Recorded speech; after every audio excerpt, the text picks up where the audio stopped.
Can you imagine, in your mind, a large family, over a dozen people in total, standing in front of Sleeping Beauty's castle in Disneyland, all wearing matching Disney merchandise, smiling like they are having the time of their lives? Now imagine that this was one of the only days these children have ever seen the outside world.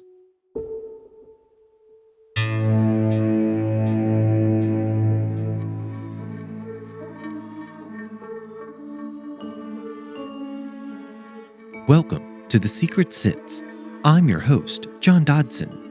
Join us every Thursday as we uncover the secrets behind the world's most fascinating true crime cases.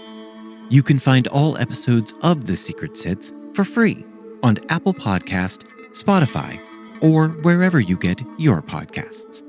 And if you like what you are hearing, reach out to us on Instagram and Facebook at TheSecretSitsPodcast, or on Twitter at SecretSitsPod. Now, on with our story.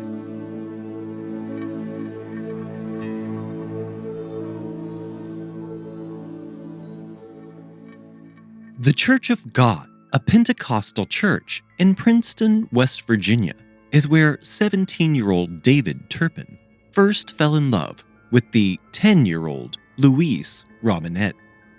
The two would hold hands during church services, secretly of course, so that no one could see them doing this.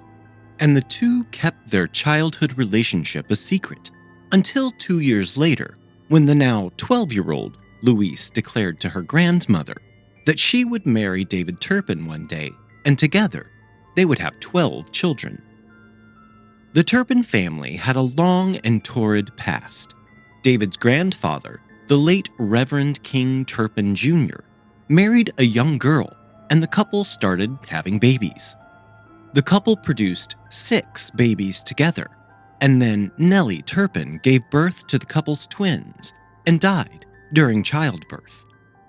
Just 6 months later, Reverend Turpin would marry his children's nurse, Bertha Lee Church. But how he procured this new bride was quite unusual.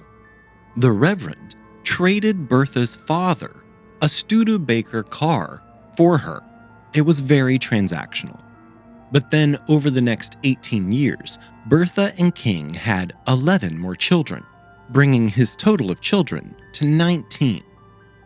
King Turpin was born in 1903 in Chattanooga, Tennessee. He was brought up by his brutal father, who would beat King and his sister Minnie for any petty grievances. In 1915, the Tennessee State Welfare Office stepped in and placed the siblings into separate orphanages within the state. When King turned 18 years old, he moved to Knoxville, Tennessee, and began work in a local cotton mill. While attending church services in Lynch, Kentucky, King heard a mystical voice speak to him. The voice shouted at him, "It's a-comin', it's a-comin'." In this moment of hearing these voices, the Holy Ghost entered into King's body, and the young man began speaking in tongues. It was after this incident that King began to preach. He would take his banjo into the coal mines and preach the word and sing Pentecostal gospel music to the mining workers. King and his growing brood of children then moved to Arizona. This is when King began believing in more and more radical Pentecostal teachings. The sect of the religion King had joined believed that the Bible is the literal, direct word of God. The church believes speaking in tongues is manifested through a relationship with the Holy Ghost, and King would regularly speak in tongues during services, claiming that the Holy Ghost had taken over his body. In 1932, the Reverend King Turpin Jr. moved his family to West Virginia. This would be where his first wife, Nellie, would die during the birth of the couple's twins, and where he would then immediately marry the children's nurse, Bertha Lee Church. The couple's first child, of their own, would be James Randolph Turpin. Jim, as he would be called, grew up in this strictly religious house. which shaped his entire life and the lives of everyone in our story today.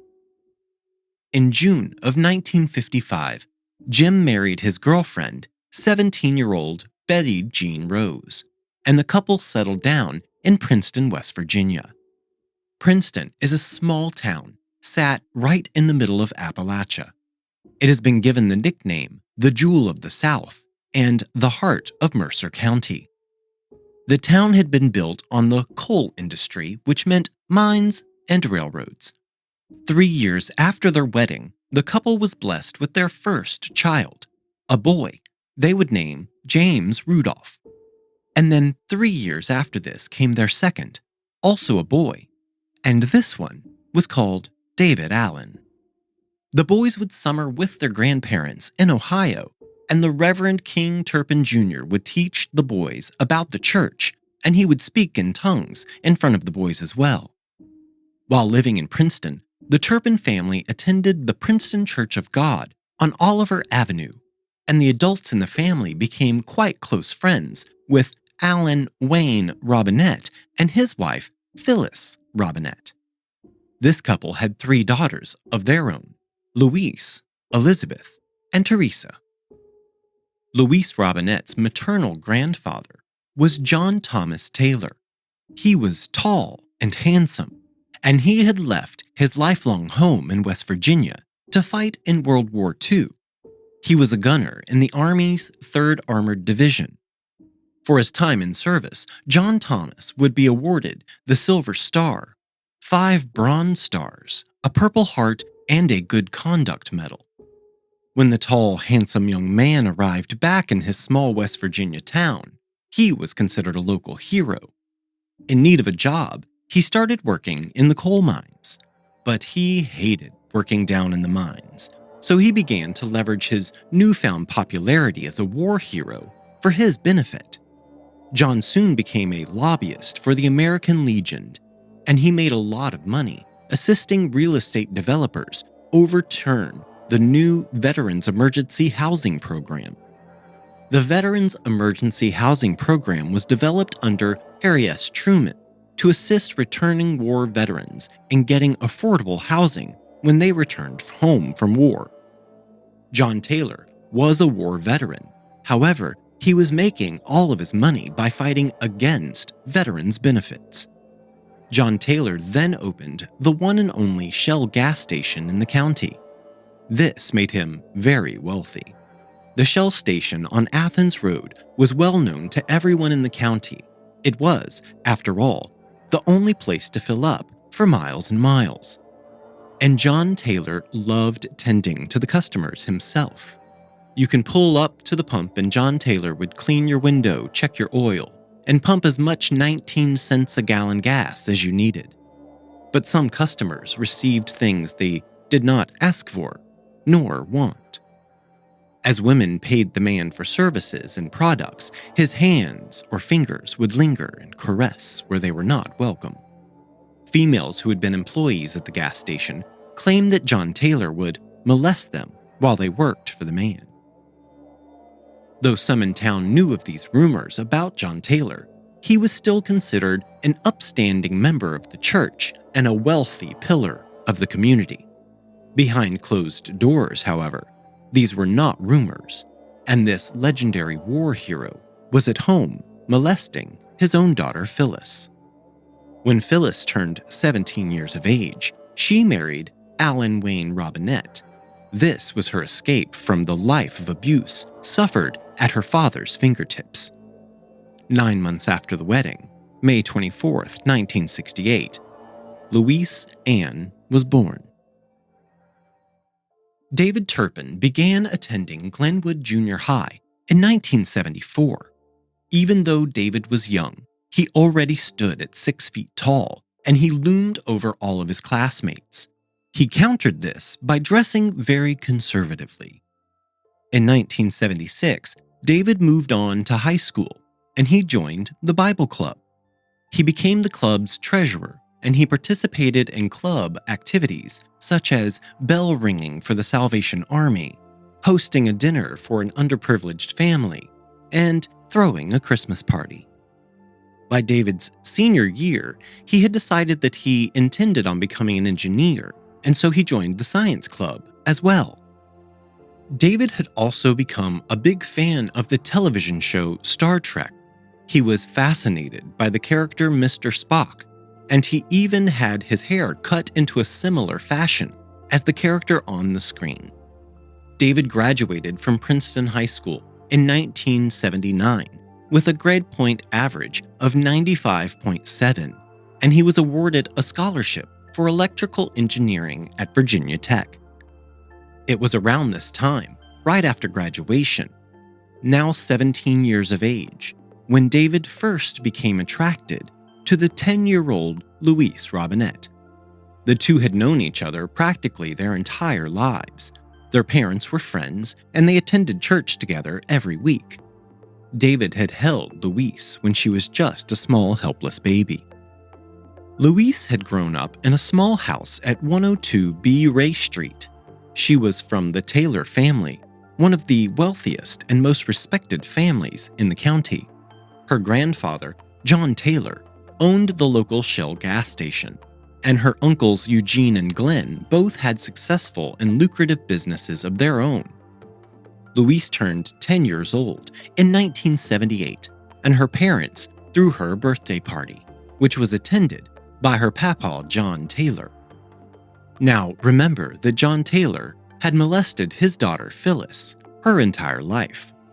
This had left the woman very distant to her own children, and she showed almost no interest in being a mother herself.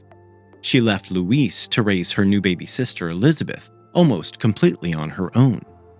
But Louise was a very protective sister. When their parents would fight, Louise would shelter the young Elizabeth from the fray. She would cover her ears so she could not hear the fighting or crashing. She just wanted to be a protector. But Louise could not protect herself from what her mother allowed to take place. Alan and Phyllis did not have as much money as Phyllis would have liked, but she knew a way to get more money. Phyllis would drive the young Louise to John Taylor's house. She was a tiny little child, and this was Phyllis's own father, Louise's grandfather. And John Taylor would take the small girl into the house for some quote-unquote tight hugs. When he was done, he would walk the small child back out to her mother, who just sat waiting in the car, and John Taylor would give Phyllis some cash. This would begin a cycle which would be perpetrated throughout Louise's childhood. Mom needs money. Mom takes her own daughter to be raped by her grandfather. Then Mom gets paid for providing the victim. Over and over and over again. In 1982, Mary Louise Taylor came home one day, and as she opened the front door to her house, she encountered her then 58-year-old husband, John Taylor, raping a then 14-year-old Louise on their living room couch. Mary flew into a rage and chased her husband out of the house while holding a frying pan. She filed for divorce within a few days. This being a small town and all, this incident was kept quiet, and the police were never involved. They did not want to ruin the family name after all. 1 year after this incident is when the 15-year-old Louise and the now 22-year-old David began their official secret relationship. Louise, being a 15-year-old, was ecstatic about the relationship. She told her mother Phyllis, who agreed that they should keep this quiet and as a little secret from her father for the time being. But Phyllis was very excited about this courtship, and Louise told her little sister Elizabeth. She told Elizabeth that David was going to be a successful engineer and that he would make plenty of money and they would be able to afford anything she had ever dreamed of. She also told Elizabeth about her plans to have 12 children. David was attending his first year at Virginia Tech when he was majoring in electrical engineering. On the weekend, David would drive home from college to secretly spend time with his underage girlfriend, carefully making sure that his own father did not find out. that the two had become much more than church friends. David graduated with his degree in 1984. He had earned the Marshall Hahn Engineering Scholarship twice, in both his junior and senior years. After graduation, David began the dreaded job search that every college graduate must undertake, unless you were poached by a company before graduation. At the same time, Louise is beginning her sophomore year at Princeton High School. Elizabeth describes her older sister at this time in their lives as headstrong, and she says that Louise's ambience of the shy, dutiful girl was all just a part of an act to get things the way she wanted. David was quickly offered a job working for the United States defense contractor General Dynamics. David then asked Louise to run away and elope with him. He could afford to buy her anything her heart desired. The job was located in Fort Worth, Texas, which should be plenty enough space for the young Louise to escape her hometown and to escape her grandfather, John Taylor, who had continued to rape Louise and even escalated the frequency since his divorce. Phyllis was now bringing all three of her young daughters to her father.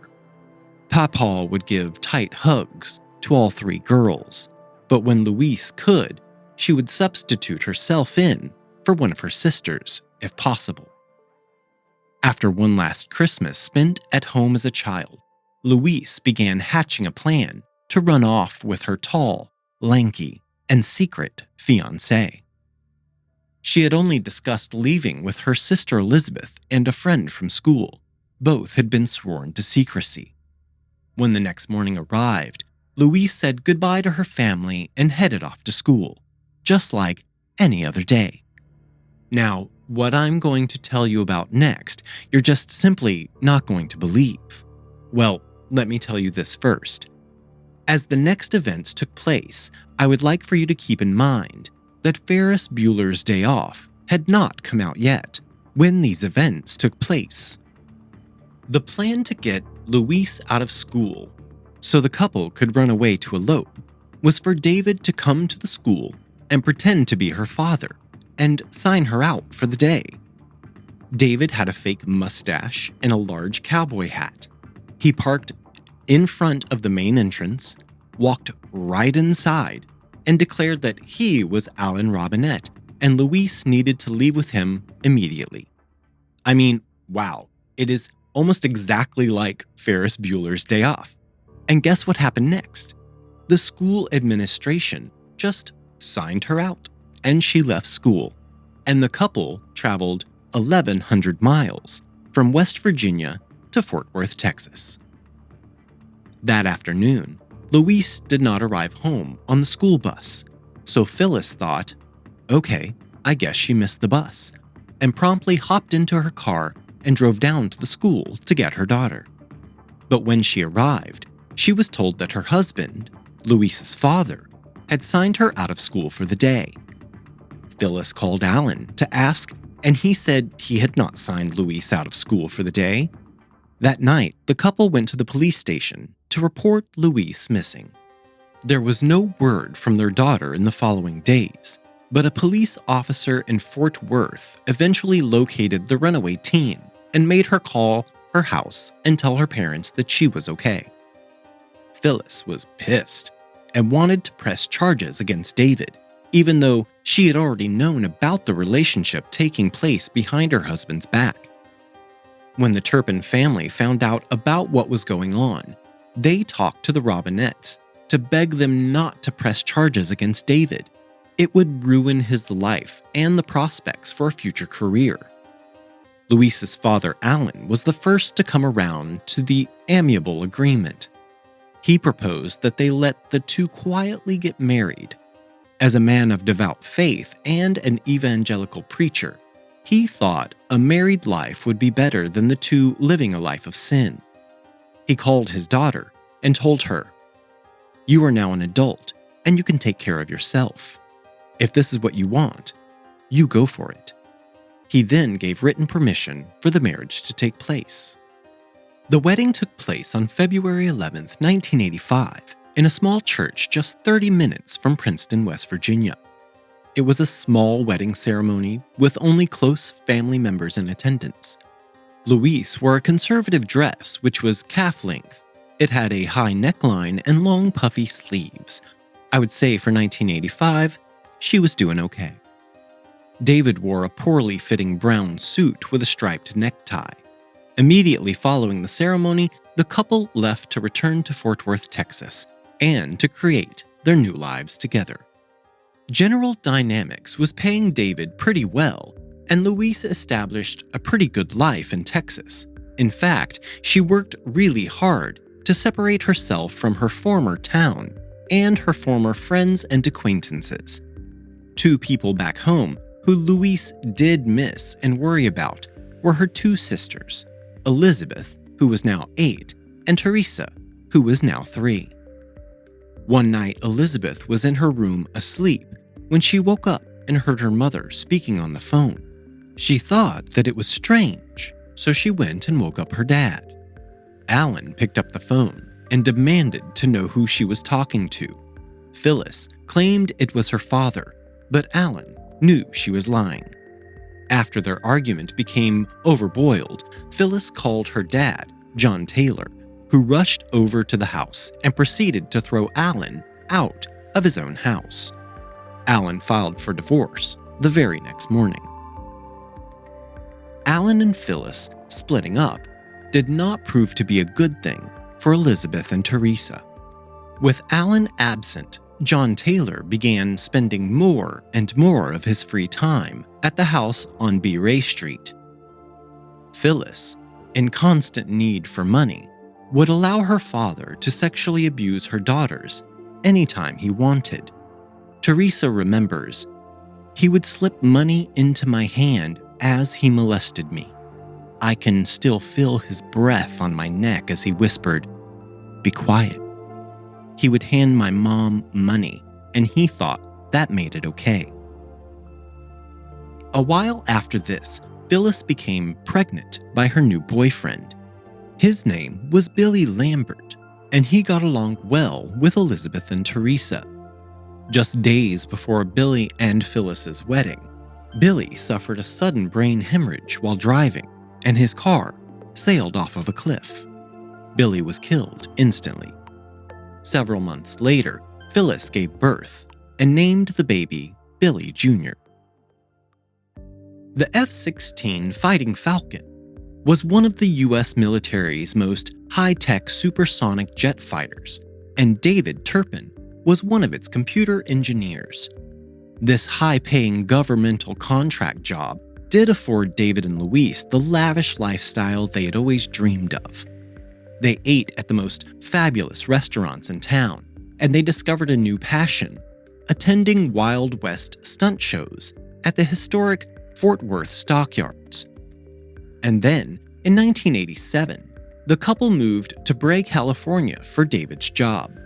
This is an area close to Los Angeles, and the couple rented a modest 2-bedroom house. Louise would write letters home, telling everyone about her amazing life, their beautiful new home, and about their frequent trips to Disneyland. Back home in West Virginia, Louise's mother, Phyllis, is not doing well after the sudden death of her new fiancé. As a result, Phyllis started participating in sex work to make money. She also began dating the school custodian, David Lee, and over the next 4 years, she would have 2 more babies with David Lee, and then the couple would split, and that was that. In 1987, it finally happened. Louise Turpin was finally pregnant with the first of what she had hoped to be 12 babies. On July 28, 1988, Louise gave birth to a small baby girl who was named Jennifer Dawn. For Christmas that year, David paid for Louise's family to come to California to meet the new baby. Teresa was excited because she had never gone anywhere before. The family took the Amtrak train all the way across the country. While staying in California during the trip, David and Louise took their family to Disneyland, Universal Studios, and they even went to see the Hollywood sign. It was all very exciting for Teresa and Elizabeth, who were used to their small town in West Virginia. When Jennifer Dawn turned 2, David's job was transferred back to Fort Worth, Texas. And with this came a pay increase, and David is now making 6 figures in his job at Lockheed Martin. After the couple moved back to Texas with their new bundle of joy, they continued having Louise's family make annual trips to see them in Texas. David paid for everything, even the airfare. And while the family was in town, they were treated to David and Louise's lavish lifestyle and trips to Six Flags. Everyone was quite impressed with the couple. Baby number 2 arrived on February 3rd, 1992. His name was Joshua David. This was Louise's idea, to name all of their babies with biblical names which start with the letter J. A short while after Joshua was born, David and Louise filed for Chapter 7 bankruptcy. Even though David was making great money, the couple had no self-control, and they had been living this lavish lifestyle that even they could not keep up with fiscally. But Louise did not want to admit that there were any problems, so she continued bragging to her family, and she continued the annual trips, during which she also continued to pay for everything. By this time, Louise's mother, Phyllis, as well as her 2 sisters, Elizabeth and Teresa, were living in a homeless shelter in Tennessee. All the while, her father, Alan, was now one of the Mercer County commissioners. In July of 1993, Louise once again flew her family down to Texas for a vacation, and she insisted on paying for everything. Not that there was an option. These family members were all in a homeless shelter. They could not afford a luxury vacation. November 3rd, 1993, saw the birth of baby number 3, another girl. This one's biblical J name would be Jessica Louise. In February of 1994, Jennifer Turpin would begin the 1st grade at Meadow Creek Elementary School. Children at this age are sometimes kind, but mostly they are fighting for their position in what will become the school ranking order for the rest of their lives. Jennifer did not start out very well. She looked very skinny and frail. She also had very poor personal hygiene. She wore a purple and white shirt and overalls to school. Every day. I mean, every single day. It was the only clothes she wore to school, and they were never washed. She was always dirty. She was still missing her 2 front teeth, and she would use a Hershey's wrapper to tie her hair back. In December of 1995 came baby number 4, another boy. This one would be called Jonathan Wayne. David and Louise Turpin decided to take a trip back to West Virginia to see family and to show off their new brood. They insisted on paying for everything while there. Some family members say that this is when they started noticing strange things about the children. They all wore the exact same identical outfits, all the way down to their shoes. And everywhere they went, they walked in a straight line, like military cadets. Elizabeth was now out of the homeless shelter and attending Lee University in Cleveland, Tennessee.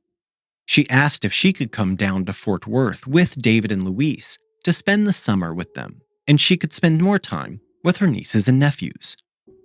As the entire family was driving back to Texas, David announced that they were going to take a detour and stop in Louisiana to gamble. This simply shocked Elizabeth. They were raised in an extremely strict Christian household, and gambling was a sin. She knew that. David parked in the casino parking structure, and he and Louise went off to the casino, leaving Elizabeth in the van with the 4 children. Several hours later, after obviously losing quite a bit of money, the couple returned. Louise angry that David had ended her losing gambling streak before she was ready. The situation seemed strange, but it had been a while since Elizabeth had spent significant amounts of time with her big sister, so she let it slide. They arrived at 3225 Roddy Drive in Texas, and Elizabeth and Louise began catching up and spending time together, doing leisurely activities and just enjoying life.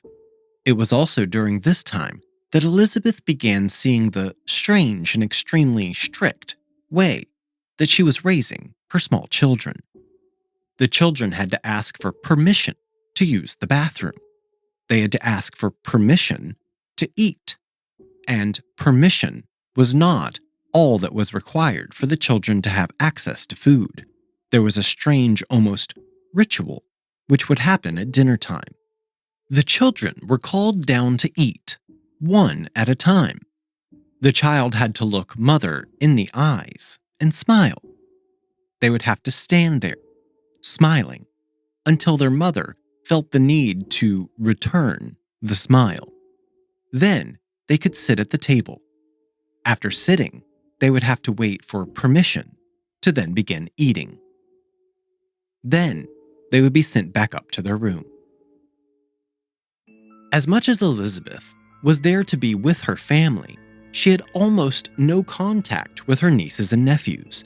The children were confined to their bedrooms, and they could not have any contact with their aunt unless Louise was present. The 19-year-old Elizabeth decided to get a job while in Texas for the summer. Louise would drive her to and from work, and she then began asserting rules over Elizabeth like she did her own children. Elizabeth was not allowed to have any friends. She could not use the landline in the house, and she could not tell anyone that she was staying in their house. Elizabeth described the dynamics between the couple as dramatic. Louise would decide if and when a punishment was required for one of the children, and then David was instructed to carry out said punishment. David had also began making very inappropriate comments to Elizabeth. He would tell her how he had had the hots for Louise since she was 10 years old. And one day, while Elizabeth was taking a shower, Louise picked the bathroom door lock with a hanger, and she and David entered the bathroom and watched her shower. This would become the norm in the house. Elizabeth showered, and her older sister and brother-in-law would barge into the bathroom to watch.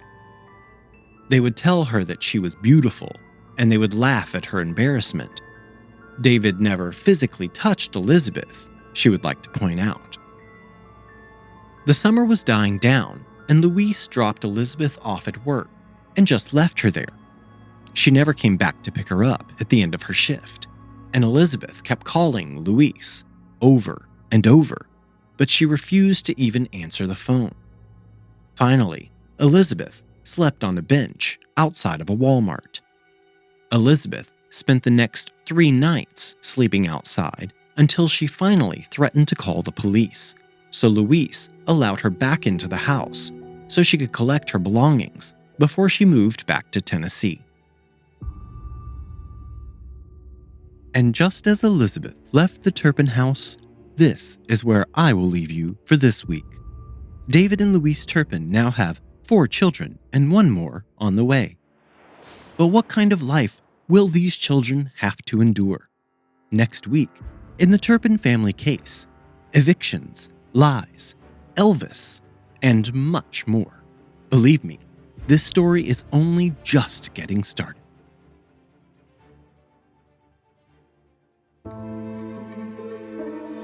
The Secret Sits podcast is researched and written by me, John Dodson. Audio engineering by Gabriel Dodson. Original logo artwork provided by Tony Lay.